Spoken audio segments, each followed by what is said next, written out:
The Jets open up their season on Monday night out west against the Niners as they look to start the 2024 season off with a victory.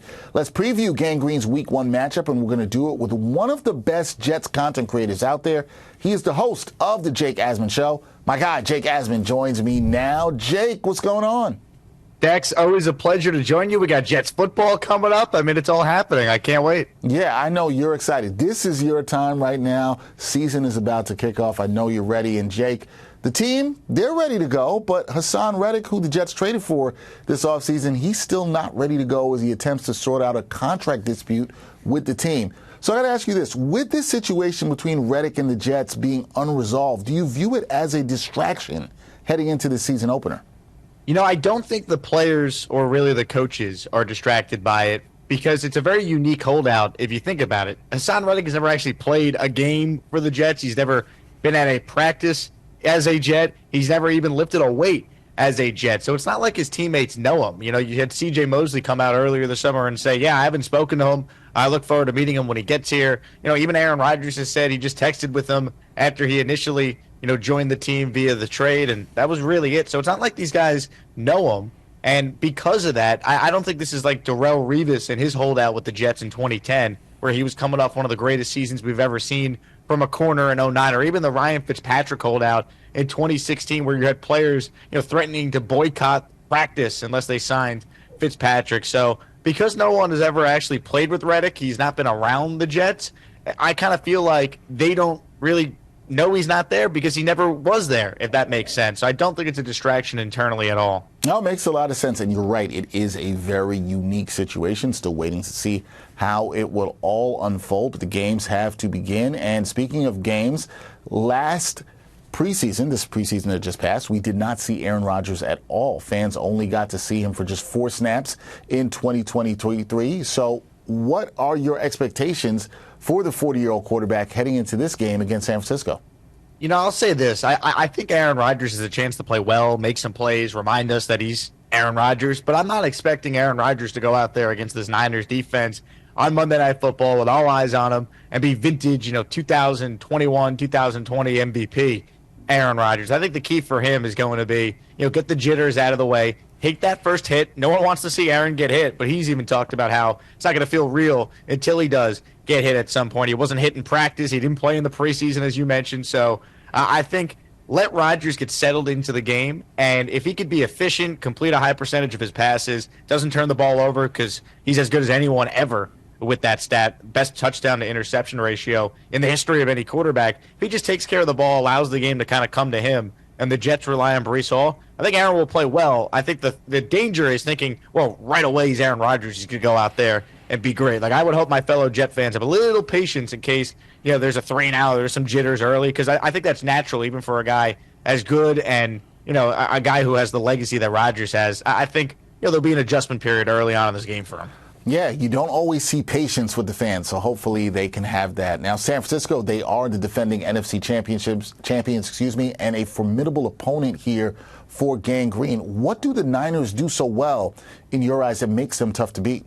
Yeah, I mean, well, what do they do well? I mean, talent-wise, they're as talented, I think, as any team in the NFL. They run the ball incredibly well with Christian McCaffrey. He's such a weapon out of the backfield that I think he opens things up for guys like Brandon Ayuk, who they just paid, Deebo Samuel, who's been an all-pro level player, George Kittle, who's one of the better tight ends still in the league. So you combine the offensive weapons they have and a quarterback in Brock Purdy, who I think is underrated. I think he is a solid player. I don't know if he's a top 5 guy, and we could debate that until the cows come home, but I think he's a quarterback you clearly can win with. They were in the Super Bowl, as everyone knows, last year. So that's just their offense. Then defensively, they have really good players in all 3 levels. On the defensive line, one of the best fronts in the league, led by a guy who's won Defensive Player of the Year in Nick Bosa. I mean, Robert Saleh knows a thing or two about Fred Warner. He was there in the Bay Area when they drafted him and was instrumental in that pick. Warner's arguably the best linebacker in the NFL. And then, Charvarius Ward, he talks a lot of trash, but he's a good corner. So you have really good players in all 3 levels. They're well coached with Kyle Shanahan, of course. So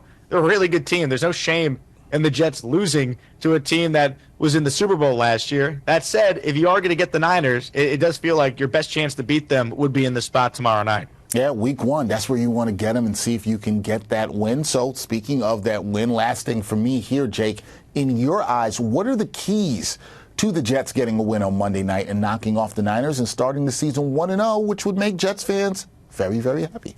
Yeah, no doubt. A lot of people will point to the turnover margin, right? I'll win the turnover battle. And, of course, that's important. But I think it goes a little deeper than that. I think for the Jets, you want to win the time of possession, right? You want a lot of Breece Hall in this game. When you look at Aaron Rodgers, his 2 MVP years, most recently with Green Bay, 2020, 2021, they led the NFL in time of possession. So I think long, sustained drives for the Jet offense allow the Jet defense to actually get some rest in a game for once. That will help allow them to close out these games when they can really rush the passer, and teams can't try and run the clock out on the Jets. They got to actually throw against Sauce Gardner, DJ Reed, and Michael Carter. So I think if the Jets rely on a lot of Breece Hall, he is a guy who could be the bell cow in this one tomorrow. Move the chains, long sustained drives, win that time of possession.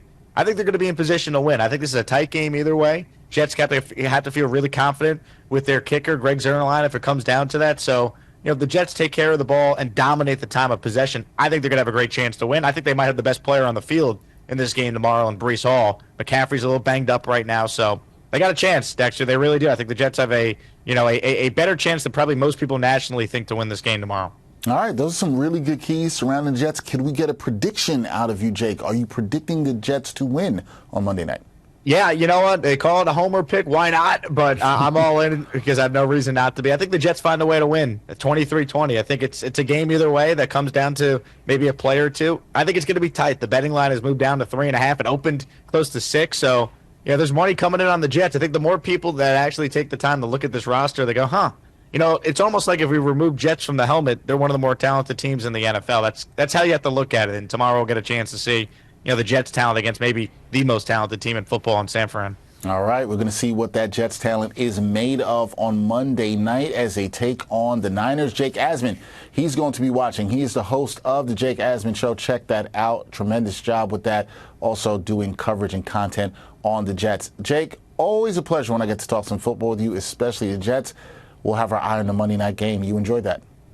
Thanks, Dexter. Can't wait. And, you're invited to the watch party, T-Squared Social. That's right. Monday football. Let's go, baby. That's right. I'm going to try to pull up and come through and enjoy, hopefully, a Jets victory with you. See you then, my friend. Thank you. You got it. Thanks.